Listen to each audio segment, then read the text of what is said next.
Anda masih bersama kami dalam NTV Prime Dialog, saya Doni The Geyser. Pemirsa, sidang PK Sudirman di Pengadilan Negeri Cirebon telah rampung pada 4 Oktober atau kurang lebih 1,5 bulan yang lalu. Sementara sidang PK Sakatatal selesai pada 1 Agustus 2024, artinya sudah berlalu 3 bulan. Tapi putusan atas peninjauan kembali atau PK yang diajukan oleh Sakatatal dan 7 terpidana kasus Vina dan Eki belum juga terbit. Untuk mendorong percepatan putusan atas PK 8 orang itu, kami hadirkan Sakatatal didampingi kuasa hukumnya yaitu Titin Prilianti, dan juga ada mantan Kabareskrim Polri, Komisaris Jenderal Purnawirawan Susno Duaji yang saat ini sudah terhubung bersama kami melalui sambungan Zoom. Pak Susno, apa kabar? Alhamdulillah sehat. Selamat malam Bang Doni, selamat malam para pemirsa sekalian. Selamat malam, terima kasih Jenderal. Dan juga ada Bu Titin Prilianti bersama Sakatatal. Apa kabar Bu Titin? Baik, Alhamdulillah. Selamat malam. Selamat malam. Ini Mas Sakatatal sehat ya? Alhamdulillah sehat Pak. Alhamdulillah, wajahnya segar dan ceria. Dan juga sudah bergabung bersama kita kakak dari Sudirman, Beni Indrayana. Mas Beni, apa kabar?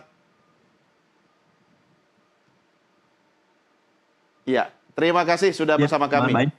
Iya, baik. Bapak, Ibu, dan pemirsa, sebelum kita lanjutkan dialog, saya ajak Anda semua dan juga pemirsa, kami akan tayangkan cuplikan dialog rekan kami Peti dengan juru bicara MA yang sudah kami rekam beberapa waktu lalu. Kita simak sama-sama cuplikannya berikut ini.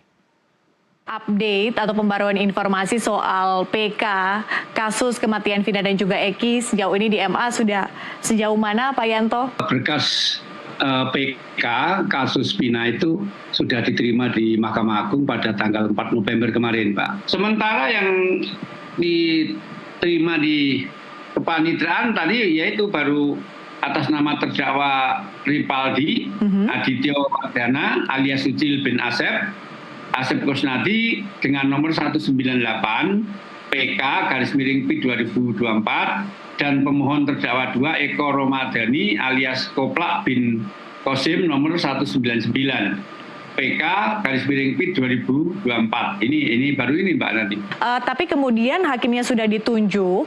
Ini berapa lama waktu yang diperlukan sebetulnya dari Mahkamah Agung untuk menentukan kapan jadwal persidangannya Pak? Ya. Kalau di PP 82 itu kan diberi waktu 90 hari. Ya, 90 hari. Bisa lebih cepat? Gitu. Ya, mudah bisa lebih cepat juga bisa lebih molor gitu. Oke. Tapi mudah-mudahan ini lebih cepat karena ini bukan perkara-perkara yang menarik perhatian masyarakat itu menjadi perhatian lembaga atau pimpinan. Majelis hakimnya menangani 3 perkara sekaligus kah Pak Yanto?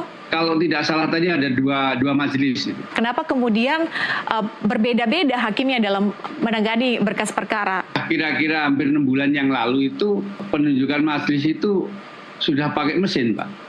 Kalau bahasa anunya apa namanya itu Smart majelis. Apakah kemudian hakim yang ditunjuk itu mengikuti perjalanan sidang yang digelar di PN Cirebon Pak, yang selalu kami liput, selalu kami tayangkan? Oh ya enggak Pak, enggak kan semua yang di sidang itu semuanya kan dikirim ke kita. Ya semua yang ada fakta hukum itu kan dikirim. Ya, itu sudah dicatat di berita acara persidangan. Ya, kemudian juga pendapat hakim nanti itu kan sebagai yang akan dipakai oleh hakim kasasi. Ya, pemirsa, itu rekaman cuplikan wawancara Peti dengan juru bicara MA Yanto kurang lebih 1 minggu yang lalu. Dan setelah 1 minggu, saya tidak tahu seperti apa perkembangannya. Saya mau minta komentar Bu Titin dulu. Bu Titin, apa respon Anda ketika kemudian jawaban dari MA itu ternyata yang baru masuk cuma 2 berkas dari pengadilan, yaitu Rivaldi dan juga Eko? Kalau 2 berkas itu kan saya sih ngelihatnya kalau dari pengadilan di 2016 itu kan Eko dengan Rivaldi itu 1 berkas di perkara nomor 3. Nah, Hadi dan kawan-kawan 5 orang itu di perkara nomor 4. Sakatatal di perkara nomor 16. Ketika tadi yang disampaikan oleh humas dari Mahkamah Agung Eko dan Rivaldi, sebetulnya kalau di dalam sidang PK kan Rivaldi berkasnya tersendiri, kemudian yang 6 itu tersendiri, kemudian Sudirman tersendiri, 5 tersendiri, Sudirman tersendiri gitu. Jadi saya sih sepertinya melihat yang humas itu, kalau melihat perkara yang saya buka di websitenya Mahkamah Agung, justru yang masuk 198 itu atas nama Rivaldi dan Eko, 199 itu termasuk diantaranya Sudirman.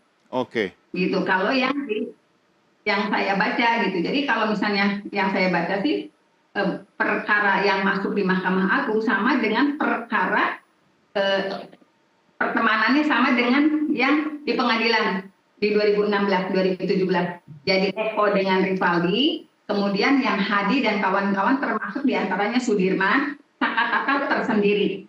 Sementara Sakatatal kan proses PK-nya lebih dulu ya, tapi malah belum masuk berkasnya, begitu? Kalau yang itu sudah saya lihat di 1688 perkara Sakatatal masuk ke Mahkamah Agungnya. Kemudian yang perkara Rivaldi dan Eko 198, perkara Hadi dan kawan-kawan termasuk diantaranya Sudirman 199. Kalau yang saya lihat dari websitenya Mahkamah Agung. Oke, itu yang memang tertayang di website Mahkamah Agung. Apakah untuk itu memang hanya ditayangkan di website atau memang ada informasi yang diberikan kepada kuasa hukum atau keluarga? Kalau informasi sama sekali kami tidak menerima apapun. Tetapi kalau misalnya harapan saya sebagai kuasa hukum, karena bagaimanapun ini sudah viral, dulu di 2016 aja, 2017, perkara nomor 3 dan 4 itu majelisnya sama, hanya ketuanya yang berbeda, kecuali Sakatatal gitu. Nah kalau misalnya sekarang majelisnya berbeda-beda gitu, apalagi yang disampaikan tadi melalui online gitu, melalui smart majelis gitu. Justru kan ini perkara sudah viral, saya khawatir rangkaian peristiwanya, konstruksinya, jadi tidak dipahami oleh semua majelis. Apalagi kalau disampaikan melihat tayangan yang viral juga dari Mahkamah Agung, tidak hakim disebutkan tidak pernah melihat gitu. Jadi kekhawatiran masa sih begitu viralnya tidak melihat, tidak mendengar gitu, hanya berdasarkan dari nanti apa yang disampaikan di pengadilan negeri, sidang PK di pengadilan negeri. Justru masa sih gitu, sebegitu hebatnya. Apalagi Nusantara TV live terus gitu, masa sih dari Mahkamah Agung nggak ada yang nonton tayangannya gitu. Iya, itulah salah satu tugas kita juga untuk mengawal kasus ini, Bu Titin. Sebentar saya beralih ke Mas Beni dulu. Mungkin Mas Beni atau keluarga malah sudah mendapatkan informasi terkini terkait dengan perkembangan kasus PK yang dialami. Bagaimana Mas Beni? Masih tetap nunggu sih, Pak. Sampai sekarang belum ada informasi dari MA? Belum ada. Oke, kalau misalnya Sudirman sendiri apakah mendapatkan informasi setahu Anda? Sama belum. Sama. Belum juga. Kapan terakhir ketemu Mas Beni? Minggu yang lalu, waktu itu hari Sabtu sih, besok. Oh, dalam kondisi saat ini bagaimana keadaan Sudirman pada waktu dibesuk? Alhamdulillah udah sehat sih. Sehat semua ya. Apakah ada pembicaraan dengan Sudirman terkait dengan perkembangan PK-nya? Ya, kalau Sudirman di dalam sering nanyain perkembangannya gimana. Ya saya sampaikan ya belum ada informasi lagi untuk lebih lanjutnya. Gitu. Oke. Kalau dari keluarga besar Mas Beni sendiri, apakah ada perbincangan atau mungkin ada keinginan untuk menanyakan ke pihak terkait dengan perkembangan kasus PK ini? Ya, pasti ingin ya berbicara sesuai yang mau dikatain gitu. Ya, kalau bisa lebih cepat lebih baik begitu ya? Iya, maunya sih seperti itu. Iya, Mas Beni, Anda bersebelahan dengan siapa? Anda didampingi siapa ini? Keluarga atau siapa? Ini kakaknya si Saka. Oh, kakaknya Saka ada di situ. Iya. Oh, sepertinya Anda sedang berkumpul bersama-sama ya? Iya. Oke, kalau gitu saya kembali ke Bu Titin dulu. Saya lihat ada Sakatatal tadi di sebelah dalam kondisi yang sehat, kemudian segar ya kan. Bagaimana kondisi Sakatatal saat ini? Alhamdulillah sehat. Sehat ya. Kondisi keluarga sendiri bagaimana Sakatatal? Alhamdulillah keluarga sehat semua. Ya, kalau saya tanya harapan, pasti pengennya cepat beres ya. Tapi apa yang ingin disampaikan oleh Saka Tatal terkait dengan upaya PK di MA ini? Ya, kalau upaya PK ini ya, saya juga berterima kasih kepada Ibu Titi yang telah membantu saya dari awal sampai saat ini. Saya juga berterima kasih kepada Bang Farhat, sama Bang Krisna, dan sama tim Pradi. Sangat berterima kasih. Saya sebelumnya tidak pernah mendapatkan apa yang saya rasakan seperti ini. Dulu nggak pernah ada yang pengen Saka ucapan tuh susah. Karena rasanya pengen cerita tuh bingung cerita sama siapa. Jadi alhamdulillah tahun ini udah bisa ngomong apa adanya yang sesuai apa yang Saka rasakan, Saka alami. Iya, Saka bisa cerita kepada pemirsa kita atau kepada Bu Titin ya, atau mungkin ada Pak Susno juga saat ini yang nanti akan berdiskusi dengan kita. Apa yang mengganjal Saka Tatal saat ini? Ya kalau itu mah kepengen Saka mah cepet beres semua, dan Saka dari awal kan Saka tidak pernah melakukan apa yang ditujukan. Iya. Dan yang lain juga tidak pernah melakukan apa yang ditujukan juga. Jadi katanya kasus ini cepat-cepat beres dan cepat-cepat kumpul sama keluarganya masing-masing. Ya, ini istilahnya kayak orang nasibnya digantung-gantung terus begitu ya, Saka Tatal ya? Iya. Oke, baik, menarik. Saya akan minta komentarnya Jenderal Susno Duaji. Pak Susno, ada pepatah yang mengatakan bahwa di Indonesia kalau bicara hukum, yang pasti adalah ketidakpastian itu sendiri. Komentar Pak Susno seperti apa, Pak? Ya benar. Jadi inilah wajahnya daripada benteng penegak hukum kita yang paling kita harapkan. Disinilah semuanya berakhir, keadilan akan tegak. Yaitu wajah pengadilan yang dicerminkan Mahkamah Agungnya saja seperti ini gitu. Seperti nggak peduli terhadap kasus yang sudah mendapat perhatian nasional. Ini yang terangkat, yang diwakili oleh kasus Hina dan Eki. Yang tidak terangkat mungkin ribuan gitu ya. Yang terangkat ini mestinya dia tangan yang satu ini dengan cepat, dengan adil. Ini sudah memuaskan masyarakat Indonesia. Kasus ini belum selesai, ditimpa lagi dengan kasus 1 triliun dan 51 kilogram emas. Itu yang terungkap. Yang tidak terungkap lebih parah lagi. Jadi parah. Sampai pernah kita diskusi di suatu stasiun televisi swasta, diapain sebenarnya sih pengadilan kita? Ada yang ekstrem sekali, bubarkan gitu. Dibubarkan, Ya, Pak. bubarkan aja. Iya, karena semua hakimnya kena ya.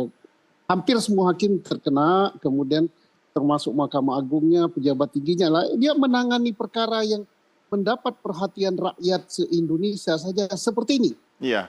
Ini menyangkut hak asasi manusia loh. 8 orang dihukum seumur hidup, 7, 1 sudah bebas, itu masih anak. Tidak ada atensi sama sekali pengadilan ini. Dari pengadilan Mahkamah Agung sampai pengadilan bawah. Bayangkan, 3 bulan baru berkas itu naik. Baru naik 3 bulan. Ya. Belum ditangani. Belum diproses. Katanya ini supaya cepat karena mendapat perhatian.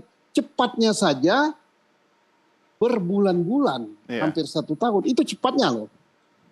Itu yang istimewa telur 2 gitu. Ya, kalau nggak cepat kayak apa? Iya, ini Pak Susno, memang ini memprihatinkan ya. Tapi kalau tadi saya kutip... Bukan memprihatinkan lagi. Menyedihkan. Menyedihkan, artinya lembaga pengadil tidak bersikap adil. Ya, bukan tidak adil. Tidak ada perhatian sama sekali. Boro-boro adil gitu.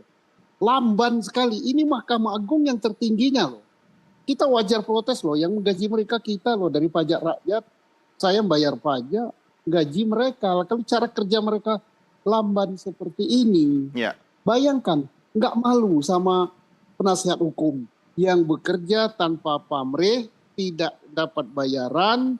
Bahkan keluar duit untuk membela yang diketahuinya bahwa perkara ini mereka bukan tersangkanya, bukan terdakwanya, bukan terpidananya, mestinya tidak wajar terpidana, mereka kerja dengan biaya sendiri, tenaga berbulan-bulan.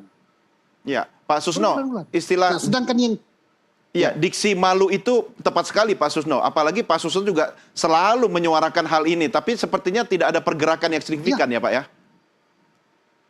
Ya makanya kita waktu berdiskusi di stasiun televisi swasta, itu mewakili suara rakyat ya, suara kita. Bubarkan saja gitu. Itu bukan mengapa sampai tercetus kata-kata seperti itu. Nggak ada kata-kata lain gitu. Ya. Harus apa lagi dengan Mahkamah Agung ini? Ya. Lembaga terkorup, ya. Korupsi paling besar, iya. Semua hampir kena, iya. Mengerjakan pekerjaan lamban, iya. No respon, iya. Mau apa lagi? Ya, mungkin ya, mungkin Pak Susno kita juga harus berikan kesempatan MA untuk bernafas dulu gara-gara capek menghitung temuan emas 51 kg baru-baru ini ya, Pak Susno ya. Ya, Ya. itu aja dia nggak malu loh, nggak ada respon loh. Ya. Kasus itu saja Hakim 3 sudah direkomendasi oleh KY untuk dipecat gitu. Sampai dengan tertangkap mereka nerima suap, ya. Waktu direkomendasi pecat itu belum terkait dengan suap ya, baru terkait dengan IPK ya. Ternyata terima suap, itu saja belum dipecat gitu. Ya. Ya. Dan sudah ketangkap yang nerima suap 1 triliun tambah 51 kilogram emas, juga responnya apa? Nggak ada misalnya respon kami akan dukung, kami akan begini, enggak aja. Ya kita serahkan aja. Nah, sehingga masyarakat bercuriga jangan-jangan memang semuanya sudah kena. Jangan-jangan. Ya, mudah-mudahan tidak seperti itu Pak ya, karena pasti ini adalah soal rasa keadilan bagi masyarakat. Memang meski sudah viral, tetapi kita masih harus percaya juga pada lembaga peradilan kita karena cuma satu-satunya di negara kita. Pak Susno ditahan dulu komentarnya, juga Bu Titin, juga Mas Beni dan Saka Tatal. Kami akan segera kembali untuk melanjutkan dialog setelah yang berikut ini. Tetap bersama kami.